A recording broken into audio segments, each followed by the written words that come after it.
ಸ್ವಲ್ಪ ಹೊತ್ತಲ್ಲೇ ಮುಖ್ಯಮಂತ್ರಿ ಸಿದ್ದರಾಮಯ್ಯ ಬಜೆಟ್ ಮಂಡಿಸೋದಕ್ಕಿದ್ದಾರೆ.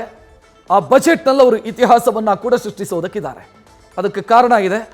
ರಾಜ್ಯದಲ್ಲಿ ಅತಿ ಹೆಚ್ಚು ಬಜೆಟ್ ಮಂಡಿಸಿದವರ ಸಾಲಿನಲ್ಲಿ ಅವರು ಕಳೆದ ಬಾರಿಯೇ ಸ್ಥಾನವನ್ನ ಪಡೆದಿದ್ರು. ಈ ಬಾರಿ ಒಂದು ನಂಬರ್ ಹೆಚ್ಚಾಗ್ತಾ ಇದೆ. ಬಜೆಟ್ ಮಂಡನೆಯಲ್ಲಿ ಇತಿಹಾಸ ಸೃಷ್ಟಿಸಲಿದ್ದಾರೆ ಮುಖ್ಯಮಂತ್ರಿ. ರಾಮಕೃಷ್ಣ ಹೆಗಡೆ 13 ಬಾರಿ ಬಜೆಟ್ ಮಂಡಿಸಿದವರು. ಸಿದ್ದರಾಮಯ್ಯ ಇವತ್ತು ಮಂಡಿಸುವಂತ ಬಜೆಟ್ ಅವರ ರಾಜಕೀಯ ಜೀವನದ 15ನೇ ಬಜೆಟ್.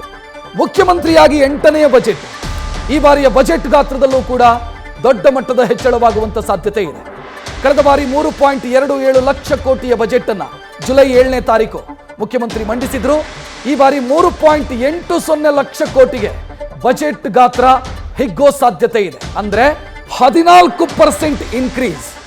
ಬಜೆಟ್ ಮಂಡನೆಯಲ್ಲ ಆ ಮೂಲಕ ಮುಖ್ಯಮಂತ್ರಿ ಸಿದ್ದರಾಮಯ್ಯ ದಾಖಲೆ ಬರೆಯುವಂತ ಸಾಧ್ಯತೆ ಇದೆ. ಆಗ್ಲೇ ಹೇಳಿದೆ, ತಮ್ಮ ರಾಜಕೀಯ ಜೀವನದ 15ನೇ ಬಜೆಟ್ ಅನ್ನ ಸಿದ್ದರಾಮಯ್ಯ ಅವರು ಮಂಡಿಸ್ತಾ ಇರೋದು. ಮುಖ್ಯಮಂತ್ರಿಯಾಗಿ 8ನೇ ಬಜೆಟ್. ಸೊ ಈಗ ಪ್ರಶ್ನೆ ಇರೋದು, ಆ ಬಜೆಟ್ ನಲ್ಲಿ ಯಾವುದನ್ನ ಫೋಕಸ್ ಮಾಡ್ತಾರೆ ಅನ್ನೋದು ಕುತೂಹಲ ಮತ್ತು ನಿರೀಕ್ಷೆ ಇರೋದು. ಈ ಮಧ್ಯೆ ನೀವು ನೋಡ್ತಾ ಇರುವಂತ ದೃಶ್ಯ ಏನಿದೆ, ಇದು ಬಜೆಟ್ ಕಾಪಿ ವಿಧಾನಸೌಧ ತಲುಪಿದೆ. ಅದಕ್ಕೆ ಸಂಬಂಧಿಸಿದಂತ ದೃಶ್ಯವನ್ನ ಕೂಡ ನೀವೀಗ ಗಮನಿಸ್ತಾ ಇದ್ದೀರಿ. ಸ್ವಲ್ಪ ಹೊತ್ತಲ್ಲೇ ಮುಖ್ಯಮಂತ್ರಿ ಕ್ಯಾಬಿನೆಟ್ ಸಭೆಯನ್ನ ಕೂಡ ನಡೆಸೋದಕ್ಕಿದ್ದಾರೆ. ಕ್ಯಾಬಿನೆಟ್ ಅಪ್ರೂವಲ್ನ ಬಳಿಕ ಬಜೆಟ್ ಮಂಡನೆಯಾಗುತ್ತೆ. 3.27 ಲಕ್ಷ ಕೋಟಿಯ ಬಜೆಟ್ ಕಳೆದ ಜುಲೈ 7ನೇ ತಾರೀಕು ಮುಖ್ಯಮಂತ್ರಿ ಸಿದ್ದರಾಮಯ್ಯ ಮಂಡಿಸಿದ್ರು. ಅದರಲ್ಲಿ 38,000 ಕೋಟಿ ಗ್ಯಾರಂಟಿಯ ಅನುಷ್ಠಾನಕ್ಕಾಗಿ ಅವರು ಮೀಸಲಿಟ್ಟಿದ್ರು. ಕಳೆದ ಬಾರಿ ಅವರು ಬಜೆಟ್ ಮಂಡಿಸೋ ಸಂದರ್ಭದಲ್ಲಿ ಒಂದು ಗ್ಯಾರಂಟಿ ಮಾತ್ರ ಜಾರಿಯಾಗಿತ್ತು, ಅದು ಶಕ್ತಿ ಯೋಜನೆ ಮಾತ್ರ ಜಾರಿಯಾಗಿತ್ತು. ಆ ನಂತರ ಆ ಅವಧಿ ಏನಿದೆ, ಅವರು ಮುಖ್ಯಮಂತ್ರಿ ಆದಂಥ ಅವಧಿ, ಉಳಿದ ಗ್ಯಾರಂಟಿ ಯೋಜನೆಗಳು ಕೂಡ ಅನುಷ್ಠಾನ ಆಗಿದೆ. ಕಳೆದ ಬಾರಿ 8 ತಿಂಗಳಿಗೆ ಮಾತ್ರ ಗ್ಯಾರಂಟಿಯ ಹೊರೆ ಇದ್ದಿದ್ದು. ಅದಕ್ಕಾಗಿ 38,000 ಕೋಟಿಯನ್ನು ಅವರು ಮೀಸಲಿಡಬೇಕಾಯಿತು.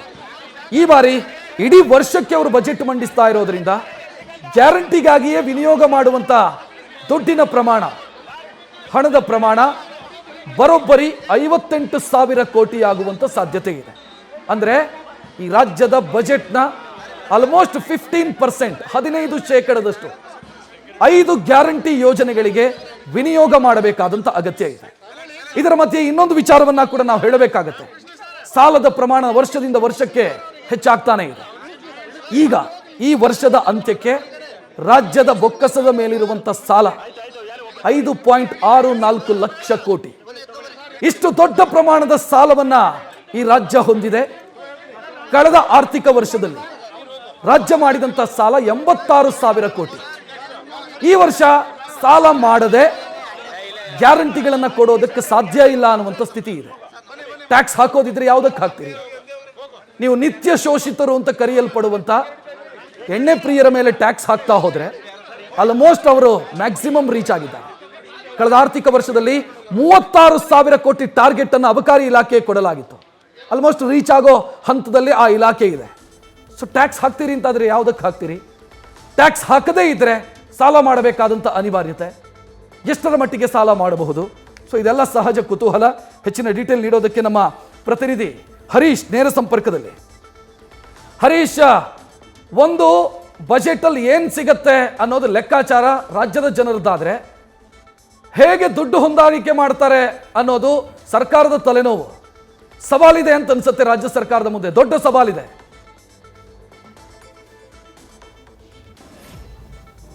ಖಂಡಿತವಾಗಿ ರಕ್ಷಿತ್, ಯಾಕಂತಂದ್ರೆ ಸಿದ್ದರಾಮಯ್ಯ ಅವರು ಇವತ್ತು ದಾಖಲೆಯ 15ನೇ ಬಜೆಟ್ ಅನ್ನ ಮಂಡಿಸ್ತಾ ಇದ್ದಾರೆ.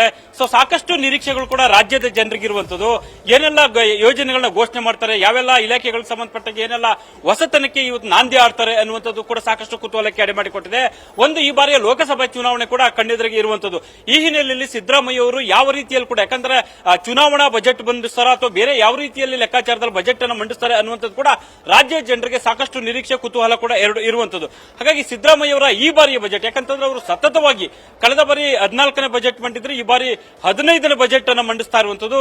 ಸ್ವತಃ ಅವ್ರ ದಾಖಲೆಯನ್ನು ಅವರೇ ಕೂಡ ಮುರಿತಾ ಇರುವಂತದ್ದು. ಸೊ ಈ ಹಿನ್ನೆಲೆಯಲ್ಲಿ ಸಿದ್ದರಾಮಯ್ಯ ಅವರ ಈ ಒಂದು ಬಜೆಟ್ ಸರ್ವರಿಗೂ ಸಮಪಾಲಾಗಿರುತ್ತೆ. ಅಂದ್ರೆ ಎಲ್ರಿಗೂ ಒಂದೇ ರೀತಿಯಲ್ಲಿ ಸಮಪಾಲಾಗಿ ಇರುವಂತಹ ಬಜೆಟ್ ಅನ್ನು ಕೊಡ್ತಾರ, ಅಥವಾ ತೆರಿಗೆ ಸಂಗ್ರಹ ಆಗಿರಬಹುದು, ಬೇರೆ ಬೇರೆ ಇಲಾಖೆಯಲ್ಲಿ ಯಾವ ರೀತಿಯಲ್ಲಿ ಕೂಡ ಹೊಂದಾಣಿಕೆಯನ್ನು ಮಾಡ್ತಾರೆ ಅನ್ನುವಂಥದ್ದು ಸಾಕಷ್ಟು ಕುತೂಹಲ ಕೆಡೆ ಮಾಡಿಕೊಟ್ಟಿದೆ.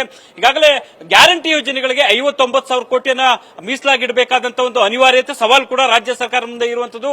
ಈ ಹಿನ್ನೆಲೆಯಲ್ಲಿ ಸಿಎಂ ಸಿದ್ದರಾಮಯ್ಯ ಅವರು ಅಂದ್ರೆ ಈಗಾಗಲೇ ಕೂಡ ಪ್ರತಿಪಕ್ಷಗಳು ವ್ಯಾಪಕವಾಗಿ ಟೀಕೆಯನ್ನು ಮಾಡ್ತಾ ಇರುವಂತದ್ದು. ಗ್ಯಾರಂಟಿಯಿಂದಾಗಿ ಕೂಡ ಅಭಿವೃದ್ಧಿ ಯೋಜನೆಗಳು ಕುಂಠಿತವಾಗಿವೆ, ಹಾಗಾಗಿ ಯಾವ ರೀತಿಯ ಹಣವನ್ನು ಹೊಂದಿಸ್ತಾರೆ ಅನ್ನುವಂಥದ್ದು ಕೂಡ ಸಹಜವಾಗಿ ವಿರೋಧ ಪಕ್ಷಗಳು ಪ್ರಶ್ನೆಯನ್ನು ಎತ್ತುತ್ತಾ ಇರುವಂತದ್ದು. ಸಾಲ ಮತ್ತೆ ಯಾವ ಪ್ರಮಾಣದಲ್ಲಿ ಆಗುತ್ತೆ ಅನ್ನುವಂಥದ್ದು ಕೂಡ ಈಗ ಚರ್ಚೆ ಆಗ್ತಾ ಇರುವಂತದ್ದು. ಹಾಗಾಗಿ ಯಾವ ಯಾವ ವಲಯಗಳಿಗೆ ಎಷ್ಟೆಲ್ಲ ಪ್ರಮಾಣದಲ್ಲಿ ಹಣವನ್ನ ಕೊಡ್ತಾರೆ, ಏನೆಲ್ಲ ಹೊಸ ಯೋಜನೆಗಳನ್ನ ಘೋಷಿಸ್ತಾರೆ, ಮತ್ತೆ ನೀರಾವರಿ ಆಗಿರ್ಬೋದು, ಮತ್ತೆ ಕೃಷಿ ಕೈಗಾರಿಕೆ ಸೇರಿದಂತೆ ವಲಯವಾರು ಅಂದ್ರೆ ಕ್ಷೇತ್ರವಾರು ಯಾವ ರೀತಿ ಹಣವನ್ನ ಕೊಡ್ತಾರೆ, ಎಷ್ಟು ಮಟ್ಟಿಗೆ ಸಿದ್ದರಾಮಯ್ಯವರು ಈ ಬಾರಿಯ ಬಜೆಟ್ ಮುಖ್ಯವಾಗಿರುತ್ತೆ ಅನ್ನುವಂಥದ್ದು ಸಾಕಷ್ಟು ಕುತೂಹಲಕ್ಕೆ ಎಡೆಮಾಡಿಕೊಟ್ಟಿರುವಂತದ್ದು. ಆದ್ರೆ ಸಿದ್ದರಾಮಯ್ಯವರ ಆಪ್ತ ಬಳಗದಲ್ಲಿ ಇರುವಂತದ್ದು ಈ ಬಾರಿ ವಿಭಿನ್ನ ಬಜೆಟ್ ಅನ್ನು ಕೊಡ್ತಾರೆ ಅನ್ನುವಂತ ಮಾತುಗಳು ಸ್ವತಃ ಕೇಳಿ ಬರ್ತಿದ್ವಿ. ಯಾಕಂತಂದ್ರೆ ಈ ಬಾರಿ ಕರ್ನಾಟಕ ವಿಶಿಷ್ಟವಾಗಿ ಒಂದು ವರ್ಷಗಳ ಕಾಲ ಆಚರಣೆ ಮಾಡ್ತಾ ಇರುವಂತದ್ದು. ಸೊ ಹಾಗಾಗಿ ಹೊಸ ಹೊಸ ಯೋಜನೆಗಳನ್ನ ಕೊಡ್ತಾರೆ ಅನ್ನುವಂತ ಮಾತುಗಳು ಕೂಡ ಸಿಎಂ ಆಪ್ತ ಬಳಗದಿಂದ ಕೇಳಿ ಬರ್ತಾ ಇದೆ. ಅದ್ರ ಜೊತೆಗೆ ಏನು ತಳಮಟ್ಟದಲ್ಲಿದ್ದೇವೆ ಸಮುದಾಯಗಳಿದ್ದಾವೆ, ಆ ಒಂದು ಸಮುದಾಯಗಳನ್ನ ಗುರುತಿಸುವಂತ ಒಂದು ಪ್ರಯತ್ನ ಕೂಡ ಆಗುತ್ತೆ ಅನ್ನುವಂತ ಮಾತುಗಳನ್ನ ಕೂಡ ಹೇಳಿ ಬರ್ತಾ ಇದ್ವು. ಕಳೆದ ಬಜೆಟ್ ನಿಜಕ್ಕೂ ಕೂಡ 3,27,000 ಕೋಟಿ ಇದ್ದಂಥದ್ದು ಈ ಬಾರಿ 3,80,000 ಕೋಟಿ ಬಜೆಟ್ ಗಾತ್ರ ಹೆಚ್ಚಳ ಆಗುತ್ತೆ ಅನ್ನುವಂಥದ್ದು ಕೂಡ ಈಗಾಗಲೇ ಸಿಎಂ ಸಿದ್ದರಾಮಯ್ಯ ಅವರು ಸ್ವತಃ ಹೇಳಿರುವಂತದ್ದು. ಹಾಗಾಗಿ ಯಾವೆಲ್ಲ ವಲಯಗಳಿಗೆ ಯಾವ ರೀತಿಯಲ್ಲಿ ಕೂಡ ಹಣವನ್ನ ಕೊಡ್ತಾರೆ, ಮತ್ತೆ ಯಾವ ರೀತಿ ಹಣವನ್ನ ಹೊಂದಿಸ್ತಾರೆ ಅನ್ನುವಂಥದ್ದು ಕೂಡ ಸಾಕಷ್ಟು ಕುತೂಹಲಕ್ಕೆ ಎಡೆ ಮಾಡಿಕೊಟ್ಟಿರುವಂತದ್ದು. ರಕ್ಷಾತ್, ಧನ್ಯವಾದ ಹರೀಶ್ ಮಾಹಿತಿಗೆ.